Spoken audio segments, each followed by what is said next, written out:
केंद्रीय मंत्री एसपी सिंह बघेल मेरे साथ हैं। बघेल साहब, संसद भवन का उद्घाटन हो गया।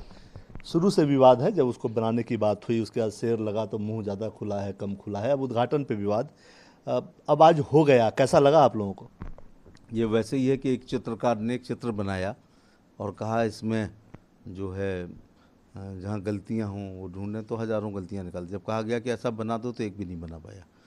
तो ये छिद्रान्वेषण विपक्ष कर रहा है। और संसद भवन की ज़रूरत बहुत साल पहले से थी, क्योंकि 52 की लोकसभा में भी 542 थे और आज भी उतने ही है। तब जनसंख्या कम थी, आज जनसंख्या बहुत है। तब वोटर संख्या लोकसभा में 4 लाख थी, आज 24 लाख के आसपास है। तो देशकाल परिस्थितियों के अनुसार भवनों के रंग रूप और स्वरूप में परिवर्तन आता है। भारत के संविधान में जब कई संशोधन हो गए हैं तो फिर क्या हम अपने ग्रैंडफादर के मकान में एक भी परिवार अब रह रहा है? तो जब परिवार का विस्तार होता है तो भवन का भी विस्तार होता है। दूसरा सवाल है, अब कांग्रेस पार्टी ने एक ट्वीट किया है, उसमें जो अपने प्रथम प्रधानमंत्री हैं वो सम्माननीय हैं, उनकी काफ़ी बड़ी तस्वीर लगाई गई है। उनके जूते के पास प्रधानमंत्री नरेंद्र मोदी की तस्वीर दिखाई गई है। क्या कहेंगे इस पर? इसकी मैं घोर विरोध करता हूं और ये उनकी एक अपंग मानसिकता का प्रतीक है। ये देश का कोई भी कार्टूनिस्ट जो बहुत अच्छा व्यंग्य करते हैं और तीखे करते हैं, लेकिन वो भी कभी ऐसा कार्टून नहीं बना सकते हैं। ये राजनीति से प्रेरित है, लेकिन जनता इसको बहुत बुरा मानेगी।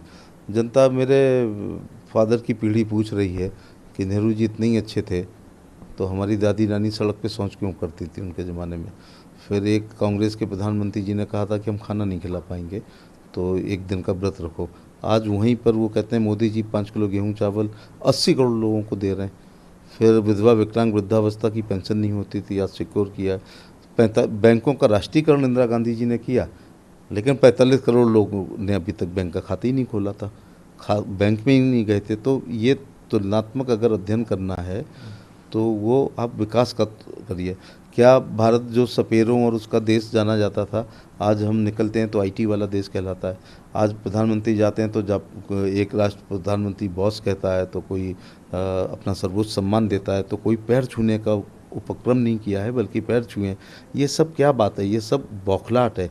और ये सब इसके पहले 26 जनवरी पे छोटे देशों के राष्ट्रपति आते थे हमारे चीफ गेस्ट होके। अब आजकल राष्ट्रपतियों की सिफारिशें आती हैं, चाहे वो अमेरिका हो या रूस हो या चाइना हो या जापान हो, कि हमको ये गणतंत्र दिवस की परेड में मौका प्राप्त हो जाए। तो देश 5 ट्रिलियन इकोनॉमी यूएस को पहुंच चुका है, आगे की तरफ जा रहा है।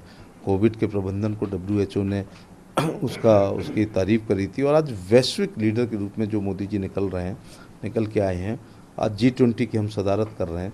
श्रीनगर जहाँ पर हम अपना राष्ट्रीय ध्वज नहीं फहरा पाते थे आज वहाँ पर कल्चरल प्रोग्राम हो रहे हैं। आज मैं राजौरी गया तो सबसे बड़ा तिरंगा झंडा वहीं पर लगाया गया था। तो देश बदल रहा है, देश आगे बढ़ रहा है और भारत की एकता अखंडता मजबूत हो रही है। उससे लोगों के पेट में दर्द हो रहा है।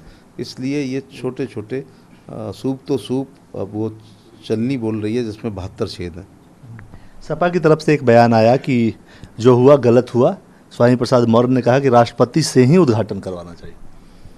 आज महामहिम राष्ट्रपति जी ने अपने वक्तव्य से सारी बातों को क्लियर कर दिया, इसलिए इसमें कोई अपनी शुभकामनाओं से और उसके मैटर में उन्होंने अपनी सारी बातें कह दी हैं।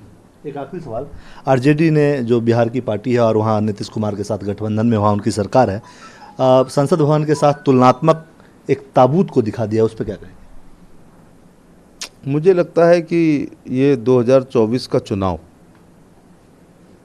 उनके लिए वाटरलू साबित होगा। तो शायद अपने लिए ताबूत का उन्होंने बना करके बताया है कि ये 2024 बिहार के लिए, इनके गठबंधन के लिए ताबूत साबित होगा। मैं तो उसका अर्थ ये देख रहा हूँ। शुक्रिया। कैमरामैन अजय के साथ कुमार गौरव, न्यूज़ 24 दिल्ली। नमस्कार, मैं हूं मानक गुप्ता। अगर आपको हमारा ये वीडियो पसंद आया हो तो इसे लाइक और शेयर जरूर करें।